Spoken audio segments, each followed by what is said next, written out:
The adventure story begins with a lady showing a very beautiful girl who has just given birth. The lady lovingly named the little girl Aora. The lady was a little scared because Aora had a strange mark on her hand, and she couldn't explain what this mark meant. However, she started getting more and more frightened because in their village, a dangerous witch named Bad Marine once lived. This witch would kill all the girls born in the village. In fact, the witch knew that a girl would be born in the village with a mark on her hand, and she would become even more powerful than the witch herself, eventually ending all her magic. Therefore, Bad Marine continued to kill all the newly born girls. Now, when she found out that Aora, who had just been born, had the same mark, she quickly began heading toward her home to kill her. However, Aora's mother was very scared, so she asked an old lady to please save her daughter's life.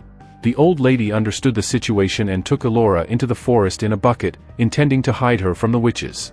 But soon after, Bad Marine arrived at their home, questioning Aora's mother about her whereabouts. Aora's mother did not reveal anything, which angered the witch, causing her to inflict severe pain and torture on Aora's mother. Bad Marine instructed her followers to search for the little girl, knowing she would be in the forest, and they set out with their dangerous dogs into the forest. The old lady had already taken Aora deep into the forest, but she began hearing the sound of dangerous dogs sent by the witch. Against her will, the old lady left Aora in a small space in the water, far away, hoping to protect her. However, soon after, the witch's vicious dogs came running toward her. Although they couldn't enter the water, they attacked the old lady, eventually killing her. Here, Aora, traveling continuously through the water, reaches the edge of a shore. It was a place where little people lived. Two small people quickly notice Aora and call their father. A dwarf named Lo soon arrives and pulls Aora out of the water. Lo couldn't understand how this girl ended up there, but he quickly realizes that she is a girl from normal humans.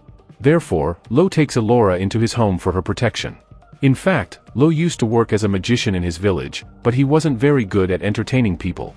Whenever he performed a magic trick, it would go wrong, leading to ridicule from the villagers. However, no one knew that Lo had brought a little girl named Aora to his village. Suddenly, the same dogs sent by the witch arrive at the scene to capture Aora. They were tracking her scent and advancing toward her. But Lo and the villagers band together to face the dogs. They fiercely attack the two dogs and overpower them, causing the witch's terrifying dogs to run away in fear. Though Lo brings Aora to his home, he doesn't understand whose daughter she is and why the dogs are after her. Therefore, Lo takes Aora to the village leader. Lo explains everything to the leader about where he found Aora and how the dogs attacked her. When the leader sees Aora, he is deeply shocked. He knows certain things that he doesn't share with others. It is now confirmed that all those terrifying dogs are searching for this little girl, and there must be a reason behind it. However, Aora's life is in danger.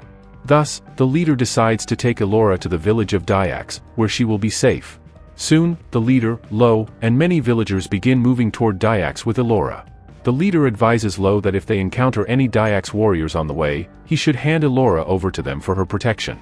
Although it deeply pains Lo to leave this little girl in someone else's care, he understands that he must do it. Now, we see the dangerous witch again, talking with her daughter, Sign. The witch is extremely angry with her daughter because she failed to capture the little girl, Aora, and her plan has failed. The witch, Marine, does not want the girl to live any longer because if she grows up, she will eventually destroy all of her powers as per the prophecy. Therefore, the witch must kill the girl at all costs. Now, the witch calls her general and sends him into the forest with Sign to search for Aora. The witch believes that Sign alone cannot handle this task, so she sends her with the general. Meanwhile, in the forest, the witch's helper warns her that they cannot trust Sign, as she may betray them later. However, for now, the witch puts her trust in her daughter, Sign. In the forest, Lo and his companions have already reached the village of darkness with Aora. As they move deeper, they come across a large cage where a man named Max is trapped. Max is shouting for them to free him, but Lo and his companions soon learn that Max is a Dyax. Therefore, all the little people believe Aora should be handed over to Max because he is a Dyax, and their mission is to give the first Dyax they find to him. However, seeing Max's condition, Lo doesn't believe Aora will be safe with him. Despite this, the rest of the little people insist that they must follow orders as given. They leave Lo and Aora there, while only Nick, Lo's close friend, remains. Max continues to plead with Lo, asking him to give Aora to him, assuring that he will take care of her well. Max even shares that many years ago, he had a daughter who died in an accident, and if he gets Aora, he will raise her like his own daughter. However, Lo still doesn't trust Max as a good Dyax. Lo and Nick decide to stay in the forest in search of a safer place. Time slowly passes by as they remain in the forest. Night was approaching. Lo and Nick managed to light a fire and waited there. Early in the morning, a large army passed by, led by a man named Eric. Seeing Eric, Lo took Aora directly to him and asked if he would help raise her because he was a capable leader, and she was just a human child. However, Eric replied that they were all going to fight a war, so it would be better if Lo left the child with a lady in his village. She would take care of her and raise her well. Meanwhile, Max, trapped in the cage, starts pleading with Eric to free him and include him in his army. But Eric reveals that the witch Marine had destroyed his palace, and now he was going to fight her with his entire army. Eric begins to suspect that Max must have done something wrong to end up in the cage. Therefore, he does not free him and leads his massive army toward the palace of the witch Marine. Lo and Nick had very few options left. They couldn't take Aora so far into the village. In desperation, Lo opens the cage door and hands Aora over to Max. Max immediately grabs Aora and heads into the forest. Lo and Nick finish their work and begin heading back to their village, but halfway through, Lo starts to feel uneasy. He realizes he has put Alora's life in danger by giving her to Max. In a rush to save Aora, Lo runs back toward the forest. However, they see that Aora is tied to a bird, which is flying away with her. The surprising part was that a small man was on the bird, repeatedly saying, "I've taken Aora now." Lo and Nick become increasingly frightened and immediately chase after the bird to save Aora. Suddenly, from the trees of the forest, very small soldiers emerge, trying to capture Lo and Nick with their bows and arrows. However, for the first time, Lo and Nick feel outmatched by these tiny soldiers. They continue pushing forward to save Aora, but soon fall into a trap laid by the small people. Both are quickly captured, and all the tiny people gather around them. They decide that these two intruders must be killed. However, after a short while, a strange light begins to glow. This light is from a very powerful celestial angel, who tells the small soldiers that these two are not bad people. They are trying their best to save Aora. Because of this, Lo and Nick are set free. The angel explains that Aora is a princess. When she was born, I tasked these small soldiers with her protection. But now, Aora has chosen Lo as her protector, meaning Lo will take care of her and raise her. The angel then provides Lo with a powerful staff, imbued with great strength. The angel instructs him to give the staff to a magician named Rezhel if he encounters her. Rezhel will guide him further. Lo, following the angel's advice, takes the staff and continues moving forward with Nick. After much thought, Lo decides to take Aora alone because he doesn't want to put Nick's life at risk. So, Nick wishes Lo all the best and heads back to his village. With Aora safely with him, as the angel had said, Lo must now head toward Rezhel, the powerful witch. Along the way, Lo encounters the leader of the small soldiers, who offers to guide him to the island where Rezhel resides. Together, they continue on their journey. Meanwhile, Aora becomes very emotional and starts crying. Seeing this, Lo steps into an old shop to get some milk for her. As soon as he enters the shop, everyone in the shop is stunned to see him. Because they were in a place where normal people had never seen people like Lo. The shocking moment came when Lo saw Max at that place, enjoying himself with a lady. However, the lady's husband soon arrives, causing Max to panic. He starts trying to escape, even wearing women's clothes and acting like a woman. As soon as Max sees Aora in Lo's hands, he can't resist and immediately snatches her away. Shortly after, the lady's husband enters the house. Her wife says that this is her friend who had come to visit her. Although the husband doesn't understand much, a dangerous witch's daughter, Syn, arrives with her followers. Syn immediately notices Aora in Max's hands and asks whose child she is. As soon as Max sees Syn, he becomes enamored with her because Syn has captivated him. He removes the mask he had been wearing, revealing that he is not a woman but Max. The lady's husband becomes furious, realizing that his wife has been deceiving him. He attacks Max and his soldiers in a fit of rage, initiating a fierce battle. Taking advantage of the chaos, Max swiftly takes Aora and rushes forward with a horse-drawn carriage. In the meantime, Lo jumps into the situation, and both manage to escape narrowly because if Syn had caught them, neither Aora nor they would have survived. Max and Lo soon reach the bank of a river, where they prepare to travel toward the island where Rezhel, the powerful witch, resides. However, reaching that island involves crossing a vast and deep sea. Together, Max and Lo begin devising a solution. In the meantime, Lo creates a small boat to travel across the water to the island. Upon reaching the island, Lo begins calling out for Rezhel, the witch named Rezhel. Max, seeing Syn up close, becomes deeply enamored with her. He approaches her and begins flirting charmingly. Syn, now deeply attracted to Max, allows herself to get closer, forgetting for a moment the danger that lies ahead. Taking advantage of this moment, Lo slips into the tent silently. Inside, Lo quietly gathers Aora and leads her out, while Max and Synn remain absorbed in their growing affection. The small soldiers, who had freed Lo and Max earlier, watch silently from a distance. As Lo and Aora step out of the tent, Max notices them but is too lost in his emotions to react immediately. Meanwhile, Rachel, who had transformed into a black crow, watches from above, ensuring the escape is safe. The soldiers quickly regroup, noticing the situation escalating. They prepare to defend themselves once more, knowing that Aora must be protected at all costs. Max, though still enamored, snaps back to reality and attempts to stop Lo. However, Lo, with Aora in his arms, retreats swiftly into the forest, moving carefully to avoid capture once again. The soldiers, led by Rachel, follow in pursuit, their small figures blending with the dense trees.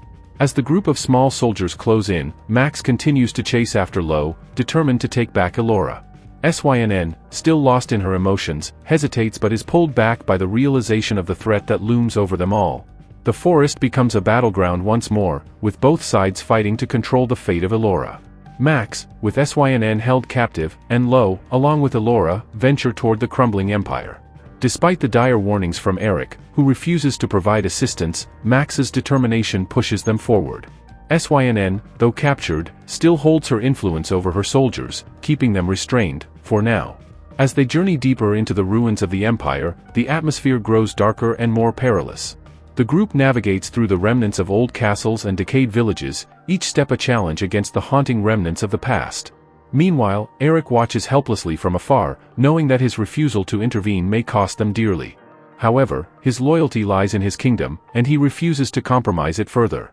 Yet, a part of him is intrigued by Alora's presence, sensing a greater purpose tied to her. Max and Lo, along with Aora, finally reach the center of the fallen empire, where they find a hidden sanctuary. Within the sanctuary, remnants of ancient magic glow faintly, casting an eerie light over the surroundings. Synn, though trapped, continues to taunt Max, testing his limits, but Max remains steadfast. In this quiet, yet dangerous refuge, Max explains to Aora her true destiny, the power she holds to restore balance to the world, to reclaim what was lost. However, their sanctuary is short-lived as Synn soldiers, now fueled by rage and desperation, storm the ruins, sensing the presence of their captive leader. Max, Lo, and Aora brace for the impending battle, knowing that their journey is far from over. With time running out and danger closing in, they prepare to face the relentless forces of Synn's army. The fate of the Empire, and perhaps the world, now hinges on Alora's strength and the unity of those who fight by her side. Villo learns that after everyone left, Eric started killing the general's people because Eric had realized that Villo and Max were on the right path, and he was ready to help them. On the way, Synn tries to escape by tricking Max, but Max keeps catching her. The general sends several soldiers after them, so Villo tells Max that they need to leave. Synn quickly moves away, so Max has to accompany Villo. Together, they manage to reach the empire where Princess Aora is destined to become queen. The palace they enter is grand, but they soon discover that all the soldiers present have been turned into stone statues. Max becomes terrified, realizing how they can be protected by beings who are just stone. Villo figures out that this must be the work of dark magic.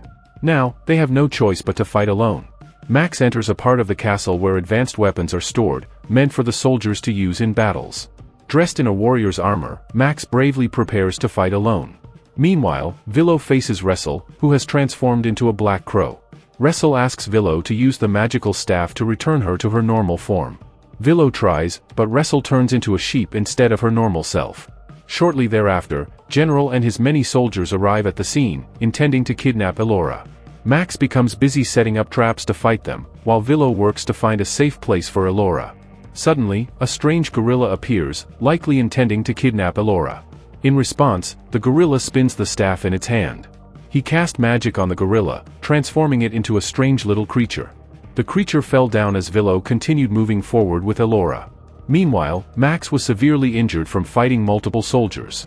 Suddenly, all the soldiers began to flee upon seeing something, none other than the same transformed gorilla, which Villo had turned into a small creature with magic. However, during the transformation, it became a much more dangerous creature, growing into a large entity with multiple heads, continuously attacking and killing soldiers. Everyone began to run for their lives. Synn appeared on the scene, impressed by Max's brave fight. She admired his courage and was captivated by his skills. Villo was attacked by another gorilla, but Max intervened and managed to save him, demonstrating his bravery against the large creature. With a sword, Max finally defeated the creature by striking it in the mouth, resulting in its complete destruction. However, during this chaos, General took the opportunity to escape with Aora. Sin then joined Max, Villo, and Eric, helping those in need. Meanwhile, General delivers Princess Marine to Jada, explaining that her daughter had betrayed them by aligning with Max and opposing them. Jada was enraged but ordered her soldiers to begin the ritual. At the palace's front, Villo, Max, and Eric prepare for the confrontation against the powerful witch. However, Jada becomes furious and uses dark magic, turning all soldiers into pigs except for Villo, who was not an ordinary human. In a desperate move, Wrestle appears, urging Villo for one final chance to use the staff to revert her to her normal form. She claims that with her powers, she can restore everyone, but only if Villo helps her transform back. Villo attempts one last time to use the staff to restore Wrestle to her normal form, and this time, successfully transforms her back into her normal self, a not-so-elderly witch. Wrestle immediately uses her magical powers to convert everyone whom Marine had turned into pigs back into humans. However, they must unite and find a way to stop the witch once and for all. Meanwhile, Marine is shown bringing Aora to a secluded spot where moonlight is falling on her. This is a part of the ritual meant to drain Alora's life and end all future prophecies. In the meantime, Villo and the others devise a plan to infiltrate the palace. Wrestle, with her cunning, proposes a plan, and as dawn breaks, Villo approaches the palace gate. Though he is small, he challenges General, claiming that he won't be able to defeat him in a one-on-one fight. Enraged, General opens the palace gates and steps out to fight Villo himself. Taking advantage of this moment, Max and Eric, with their army hidden, quickly enter through the gates on horseback, starting to eliminate General's soldiers. Meanwhile, Sin, Villo, and Wrestle move toward the room where the witch is performing the ritual. Once inside, Sin manages to kill several of her mother's soldiers, fully aligning with Max's group. However, Marine Witch throws her own daughter, Sin, towards a sharp spear. Thankfully, Wrestle intervenes with her magic to save Sin at the last moment. In the ensuing chaos, a fierce battle begins between Wrestle and Marine, with both using their magic to harm the other. Meanwhile, Villo attempts to rescue Aora, but a magically animated table comes alive, trying to attack him. Displaying incredible bravery, Villo manages to knock the table down. Outside the palace, a fierce battle between soldiers rages on, with Eric becoming severely injured. Eric takes his last breaths and tells Max to win the fight for him. Enraged, Max goes directly to confront and defeat General. Almost immediately, Max's army overpowers General's soldiers. Meanwhile, Marine uses her dark magic to throw Wrestle away and tells Villo that no matter where he runs, she will find and kill Aora. In a fit of rage, Villo declares that he will use his magic to make Aora disappear, ensuring that Marine will never find her. Marine dismisses this as a joke, but in the next moment, Aora is indeed made to vanish. Seeing this, Marine is shocked because without Aora, she cannot perform her ritual. In her panic, Marine drops her red ritual water, which quickly spreads across her body. The mixture of moonlight causes Marine's entire body to vaporize, ultimately disintegrating and floating away into the sky. Wrestle, now hastily approaching Villo, asks where Aora has been hidden. Villo then retrieves Aora from behind a nearby stone, revealing that he had already planned this trick earlier and successfully executed it. Max's army emerges victorious in the battle, and everyone gathers outside the palace to celebrate Aora, who is destined to become the new princess of the empire. All the people who had been turned into stone are brought back to life by Wrestle's magic, and they begin to live as a family within the same palace. Thus, our story concludes here.